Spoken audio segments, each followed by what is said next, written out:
धन्यवाद बच्चों। कक्षा 10 के पाठ्यक्रम में शुक्ल योग और शुक्लोत्तर योग है। 9th में आपने भारतेंदु द्विवेदी पढ़ा होगा।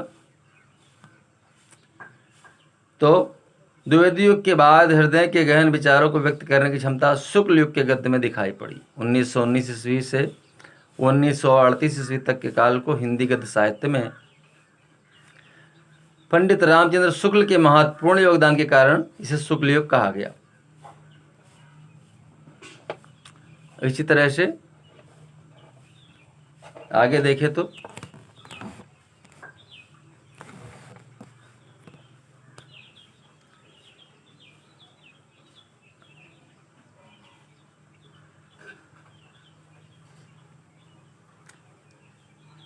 इस युग को प्रसाद युग, प्रेमचंद युग, छायावादी युग के नामों से भी जाना जाता है। याद कर लीजिए, प्रसाद युग, प्रेमचंद युग, छायावादी युग। कहाँ? गद्य में। छायावादी कवियों ने अपनी अनोखी प्रतिभा और सृजन माने रचना शक्ति, अनोखी प्रतिभा मतलब विशिष्ट प्रतिभा,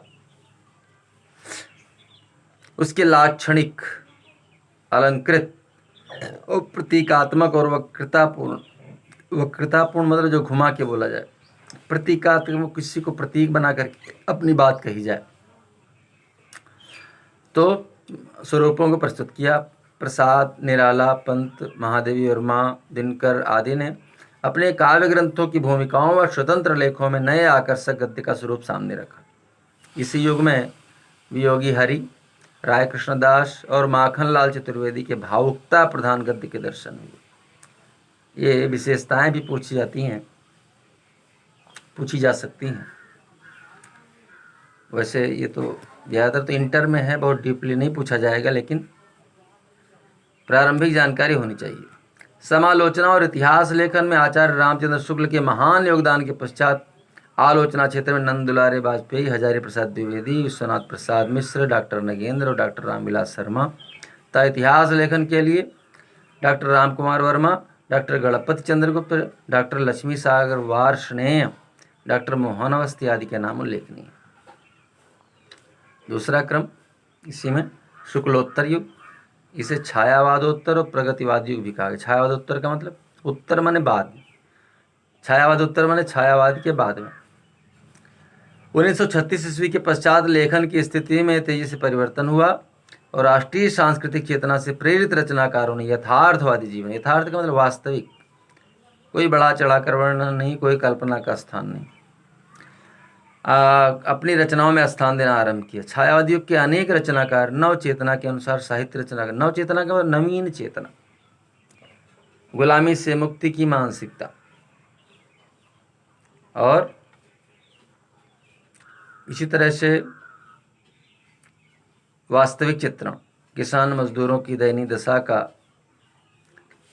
पूंजीवाद का शोषण और शोषितों का चित्रण, ये सब जो है।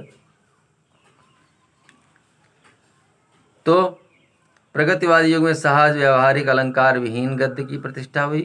कोई अलंकार की जरूरत नहीं, बस सीधे सीधे कह दो।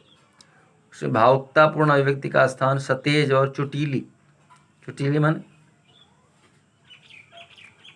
जो प्रेरक हो। डॉक्टर रामविलास शर्मा, शिवदान सिंह चौहान, प्रकाश चंद्र गुप्त इस युग के लेखक हैं। और अगली विधा की बात करें तो रेखाचित्र और संस्मरण लेखकों में पद्म सिंह शर्मा, बनारसीदास चतुर्वेदी, महादेवी वर्मा, रामवृक्ष बेनीपुरी, कन्हैयालाल मिश्र, प्रभाकर विशेष रूप से उल्लेखनीय है। और आत्मकथाओं की बात करें तो कलम का सिपाही अमृत राय ने लिखा है, प्रेमचंद की जीवनी है। डॉक्टर रामविलास शर्मा की निराला की साहित्य साधना उत्कृष्ट रचना है। आत्मकथा की बात करें तो डॉक्टर राजेंद्र प्रसाद की आत्मकथा के बाद पांडे बेचन शर्मा उग्र की अपनी खबर और हरिवंश राय बच्चन की क्या भूलूं क्या याद करूं व नीड़ का निर्माण फिर आदि कृतियां लोकप्रिय हुई। तो इस प्रकार से आज निबंध, नाटक, कहानी, उपन्यास आदि के अतिरिक्त डायरी, रिपोर्टाज, फैंटेसी देखना पड़ेगा बच्चों। ये क्या है? रेडियो रूपक आदि कितनी ही नई विधाओं के अंतर्गत उत्कृष्ट साहित्य की रचना की। रेडियो रूपक का मतलब ये है जो रेडियो के नाटक होते हैं उसमें बोल बोल के भाई आप दिखता तो है नहीं, तो उसमें कहना पड़ता है क्या, कोई कहता है ओ देखिए अरे रावण गिर पड़ा, ठीक है, अरे वो देखो कितनी तेज से भागा जा रहा है। तो वो कह कह के आपकी आंखों के सामने दृश्य जो है उपस्थित कराते हैं, और आप जो देखते हो तो सामने देख ही रहे हो। तो इसलिए जो है रेडियो रूपक अन्य नाटकों की अपेक्षा भिन्न होता है। इसकी शैली थोड़ा जो है बोल बोल के ज्ञान कराया जाता है, आप कल्पना शक्ति को जो है प्रेरित किया जाता है। और फिर आगे इसको देख लीजिए थोड़ा सा बस, शेष अगले वीडियो में। धन्यवाद।